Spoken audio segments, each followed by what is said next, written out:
Today we are cooking a beef bone broth. So let me run through the ingredients with you and we'll make a start. I've actually got the bones soaking in a mixture of, I use alkalized water. I've got here just a colander sitting inside a bowl, and I'm just going to transfer our bones to this. We're going to keep using the same water. Oh, don't drop them back in or you'll end up with a bit of a face wash. And this is just really draining off the liquid so I can put them into the roasting pan and roast off. So I've put about a tablespoon or 2 tablespoons of a really good quality organic apple cider vinegar in here. The one I've got is a Bragg's apple cider. So let's just drain these off. And I've got, there's 3 or 4 what you'd call soup bones from the butcher. They're a grass-fed, still a grass-fed organic beast. They've come off. Okay, I'm just going to move our saucepan. Put the drained bones into an oven-proof dish to roast off and caramelize. Yeah, look at that marrow.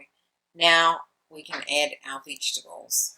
I've got 3 stalks of celery and the leaves. I've chopped up an onion and I've chopped up a carrot.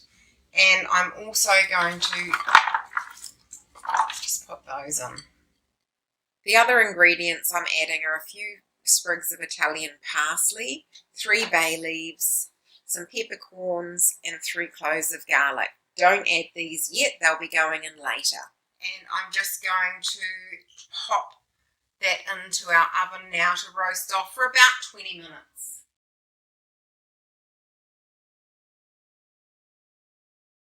So while our bones are roasting, we can put in our other ingredients. So we've got our bay leaves, got our parsley, and our peppercorns, and our 3 cloves of garlic. Here are our bones coming out of the oven. Turn that off. Let's have a look at them. They should have caramelized a little bit. Just turn our dish around. Be very careful because this is hot. We're just going to transfer in our bones and vegetables into our liquid.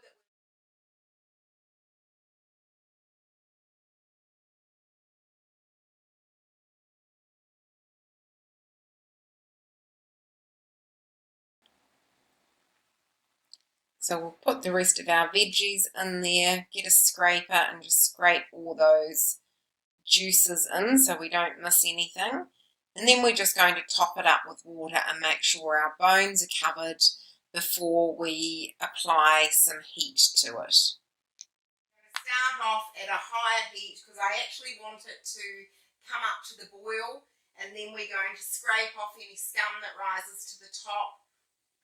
And it's going to be turned right down to low to a slow simmer and cook for 24 hours. So here is our stock that's come to the boil. Now, if you have a look around here, you can see that this is bubbling up a little and it's creating what I call a bit of a scum. I've got just a bowl and a large spoon, and all I'm going to do is scrape that off and pop it into our bowl. Now, what this does, it actually makes your broth or your stock a bit clearer because you're removing all those impurities from the top. And if you were making something like a consommé out of stock, you don't want this to boil back down because it makes it cloudy. But it can also make your broth a wee bit bitter. So we're just going to remove that, and as it keeps starting to bubble, it will throw those impurities up to the top.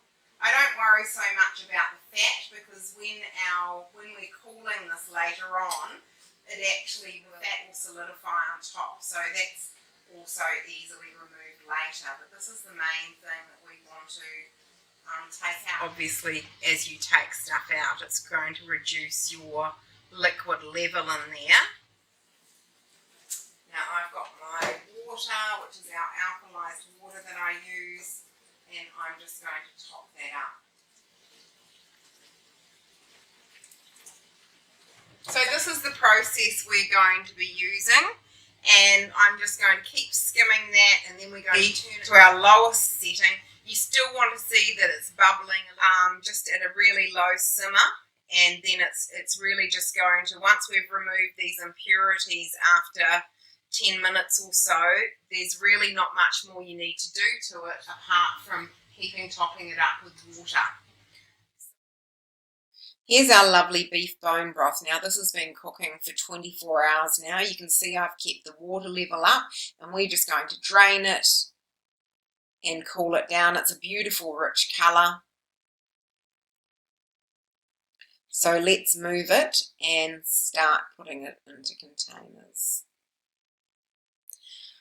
I've got a couple of bowls here and a colander. I'm just going to drain off some of that liquid to make it easier to pour in. And then we can pour it straight into our colander.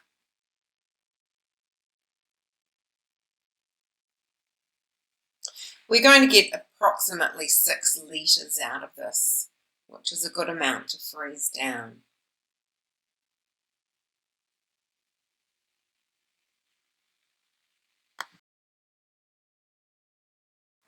Here's our broth ready to break down into containers. We're going to freeze it, so don't overfill your containers. It does expand as it freezes.